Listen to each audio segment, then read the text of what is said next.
اعوذ باللہ من الشیطان الرجیم بسم اللہ الرحمن الرحیم۔ شروع اللہ کے نام سے جو بڑا مہربان نہایت رحم کرنے والا ہے۔ لاکھوں کروڑوں درود و سلام ہو کملی والے آقا محمد مصطفیٰ صلی اللہ علیہ وآلہ وسلم پر، جو خاتم النبیین ہیں، جو خاتم المرسلین ہیں، کہ جن کے بعد نہ کوئی نبی ہے نہ کوئی رسول ہے۔ لاکھوں کروڑوں درود و سلام ہو آل بیت پر۔ السلام علیکم، میرا نام ہے مومنہ مہربان اور آپ دیکھ رہے ہیں میرا یوٹیوب چینل پیر کامل۔ آج ویڈیو لے کر میں آپ کی خدمت میں حاضر ہوئی ہوں، وہ ایک ایسا عمل ہے کہ اگر 15 شعبان سے پہلے یا 15 شعبان والے دن رات میں آپ یہ ایسا کام، جو ایک کام ہے، وہ اگر آپ کرتے ہیں تو یہ کام آپ کو ہمیشہ کے لیے غریب بنا دیتا ہے، آپ کے گھر میں بے برکتی آ جاتی ہے۔ حضرت علی رضی اللہ تعالیٰ عنہ سے جو روایات ہیں اس رات کے حوالے سے، وہ بھی میں آپ سے ذکر کروں گی کہ آپ کو کرنا کیا ہے اور آپ کرتے کیا ہیں۔ تو آپ نے مکمل ویڈیو اینڈ تک دیکھنی ہے۔ ویڈیو ذکر کروں گی اس سے پہلے میں گزارش کروں گی کہ اگر آپ پہلی مرتبہ میرے چینل پر آئے ہیں تو میرے چینل کو سبسکرائب ضرور کر دیجئے، تاکہ میری ہر نئی آنے والی ویڈیو آپ کے پاس نوٹیفیکیشن کی صورت میں پہنچتی رہے۔ حضرت علی رضی اللہ تعالیٰ عنہ نے فرمایا، نبی کریم صلی اللہ علیہ وسلم کا ارشاد مبارک نقل کرتے ہیں کہ جب شعبان کی 15ویں رات ہوتی ہے تو اس رات کو ہمیں کیا کرنا ہے، کہ اس رات کو ہمیں قیام کرنا ہے، اور آپ صلی اللہ علیہ وسلم نے فرمایا کہ دن کا روزہ بھی رکھنا ہے۔ اس کے رکھنے کی کیا وجہ ہے کہ اس رات میں اللہ تعالیٰ کی تجلی آفتاب کے غروب ہونے کے وقت سے آسمان دنیا پر ظاہر ہوتی ہے، اور اللہ تعالیٰ فرماتے ہیں کیا کوئی بخشش مانگنے والا ہے کہ میں اسے بخش دوں، کیا کوئی رزق مانگنے والا ہے کہ میں اسے عطا کروں، کیا کوئی مصیبت زدہ ہے کہ اسے چھوڑ دوں، کیا کوئی فلاں فلاں حاجت والا ہے کہ میں اس کی حاجت پوری کروں، حتیٰ کہ صبح ہو جاتی۔ اس سے معلوم ہوتا ہے کہ یہ رات بڑی رحمت والی ہے، مغفرت والی ہے، اور اس رات میں گناہ گاروں کے گناہوں کو اللہ کریم بخش دیتے ہیں۔ اللہ تعالیٰ آسمان دنیا سے فرماتے ہیں، تو اگر ہم اس رات کو ضائع کر دیں ایسے کاموں میں جس کا حکم اسلام میں ہے ہی نہیں، یعنی اس رات میں عبادت الہی، یاد الہی کا ہمیں جو ہے وہ تلقین کی گئی ہے، ہمیں نوافل پڑھنے ہیں، ہمیں عبادت کرنی ہے، اس کی وجہ کیا ہے کہ اس رات میں کیا ہوتا ہے؟ اس رات میں آپ صلی اللہ علیہ وسلم کا ارشاد مبارک ہے، حضرت عائشہ صدیقہ رضی اللہ تعالیٰ عنہا سے روایت ہے، نبی کریم صلی اللہ علیہ وسلم نے فرمایا، اے عائشہ تمہیں معلوم ہے اس رات میں کیا ہوتا ہے؟ حضرت عائشہ صدیقہ رضی اللہ تعالیٰ عنہ نے فرمایا کہ واللہ اعلم ورسول اعلم، کہ اللہ یا اس کے رسول جانتے ہیں۔ تو آپ صلی اللہ علیہ وسلم نے فرمایا جو بچہ اس سال میں پیدا ہوتا ہے وہ اس رات میں لکھ دیا جاتا ہے کہ اس سال میں فلاں فلاں کے گھر جو ہے وہ بچہ پیدا ہوگا، اور اس سال میں جو آدمی ہلاک ہونے والا ہوتا ہے، جو فوت شدہ، جو فوت ہونے والا ہوتا ہے، اس کا بھی نام لکھ دیا جاتا ہے۔ کہا جاتا ہے جبرائیل علیہ الصلوۃ والسلام کے ہاتھ میں وہ تمام پرچیاں پکڑا دی جاتی ہیں کہ یہ انسان اس سال میں فوت ہونے والا ہوتا ہے۔ حضرت ام سلمہ رضی اللہ تعالیٰ عنہ فرماتی ہیں کہ آدمی سفر میں ہوتا ہے، آدمی عیش و عشرت کی زندگی گزار رہا ہوتا ہے، اور اس کو پتہ بھی نہیں ہوتا کہ ملک الموت کے ہاتھ میں میرے نام کی پرچی ہے۔ تو اس رات میں ایک تو یہ فیصلہ ہوتا ہے، دوسرا اس رات میں انسان کے تمام اعمال جو ہیں وہ اللہ کریم کی طرف اٹھائے جاتے ہیں۔ آپ کے پورے سال کا جو دفتر ہے وہ اللہ کریم کی طرف اٹھایا جاتا ہے، جو نیکوکار ہیں ان کا علیین میں درج کر دیا جاتا ہے، جو بد ہیں ان کا سجین میں رکھ دیا جاتا ہے، اور اسی رات میں ان کے رزق اترتے ہیں۔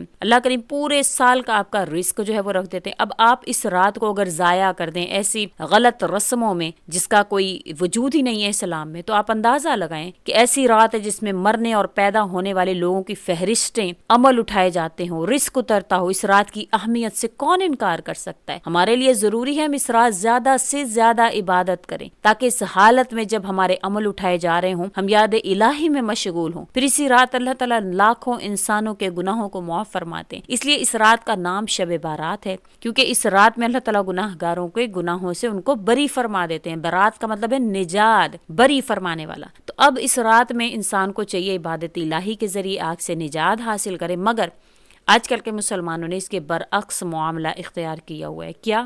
آگ سے بچنے کی بجائے گھر گھر آگ جلائی جاتی ہے، آتش بازی کی جاتی ہے۔ خدا جانے مسلمانوں میں اس رات کا کیسے رواج آ گیا ہے، کیسے لوگوں کے دلوں میں یہ آ گیا ہے کہ اس رات میں ہمیں آتش بازی کرنی ہے۔ یہ کیسے رواج پا گئی جو سراسر اسلام کے خلاف ہے۔ آتش بازی سے اللہ تعالیٰ کی ناراضگی کے علاوہ جو ظاہری نقصان ہوتا ہے اس کا اندازہ اخبارات کی اطلاعات کے ذریعے بآسانی آپ لگا سکتے ہیں۔ مسلمانوں کے چاہیے کہ اجتماعی طور پر اس غلط اور خلاف شرعی جو نقصان دہ رواسم ہیں، جو رسمیں ہیں، ان کو ختم کرنے کی کوشش کرنی چاہیے۔ ہر برائی کوشش اور محنت سے ختم ہو سکتی ہے۔ مومن تو وہ ہے جو ہمہ وقت اسلام کا مبلغ رہے۔ قرآن کریم میں اللہ تعالیٰ فرماتے ہیں تم بہترین امت ہو، لوگوں کو نیکی کا حکم دیتے ہو اور برائی سے روکتے ہو۔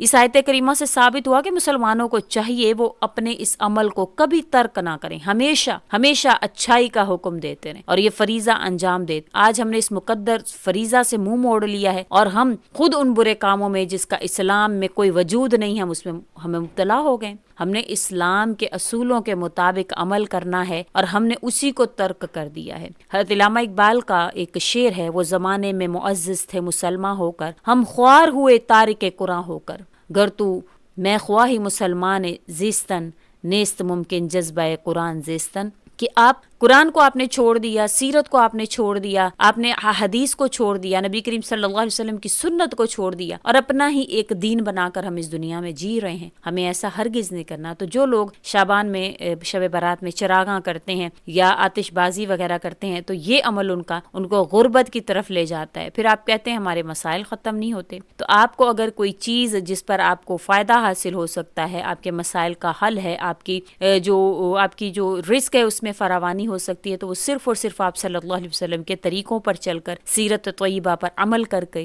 آپ کو کامیابی حاصل ہو سکتی ہے، کیونکہ اللہ تعالیٰ خود قرآن کریم میں فرماتے ہیں لَقَدْ كَانَ لَكُمْ فِي رَسُولِ اللَّهِ أُسْوَةٌ حَسَنَةٌ، رسول کریم صلی اللہ علیہ وسلم کی ذات ہی تمہارے لیے بہترین اسوہ ہے، زندگی گزارنے کا طریقہ ہے۔ تو آپ صلی اللہ علیہ وسلم نے تو یہ کہیں بھی نہیں کسی کو بھی سکھایا۔ تو آپ اس رات میں کوشش کریں، عبادات کریں اور آپ وضو کریں، اچھے سے وضو کر کے پاک صاف ہو کر مکمل طور پر کپڑے وغیرہ اچھے پہنیں اور اس رات کو عبادت میں گزاریں اور اللہ تعالیٰ سے اپنے گناہوں کی معافی مانگیں۔ اور اس کے حوالے سے علی رضی اللہ تعالیٰ عنہ کی ایک حدیث مبارکہ مشکات المصابیح کی ہے کہ علی رضی اللہ تعالیٰ عنہ کے لیے ایک سواری آئی، آپ اس پر سوار ہونے لگے، جب اپنا پاؤں رکھا تو آپ نے بسم اللہ الرحمن الرحیم پڑھا، جب آپ اس کی زین پر بیٹھے تو کہا سبحان الذی سخر لنا ھذا وما كنا له مقرنین وانا الی ربنا لمنقلبون، پھر الحمدللہ کہا، اللہ اکبر 3 بار پڑھا اور پھر دعا فرما کر آپ ہنسنے لگے۔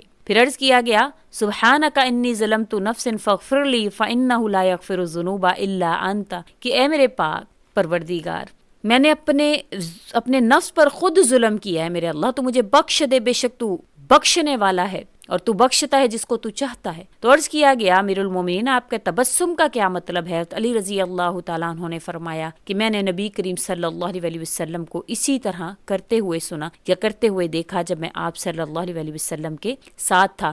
آپ صلی اللہ علیہ وسلم نے اسی طرح تبسم فرمایا اور یہی عمل کیا، اور آپ صلی اللہ علیہ وسلم نے فرمایا بندہ کہتا ہے یا اللہ میرے گناہ معاف فرما دے تو اللہ راضی ہوتا ہے کہ میرا بندہ جانتا ہے کہ گناہ بخشنے والا میں ہی ہوں۔ حضرت مولا علی کا تبسم صرف اقتدا تھی اور ایک ولولہ جو کام حضور اقدس صلی اللہ علیہ وسلم نے کیا وہی ہمیں کرنا چاہیے۔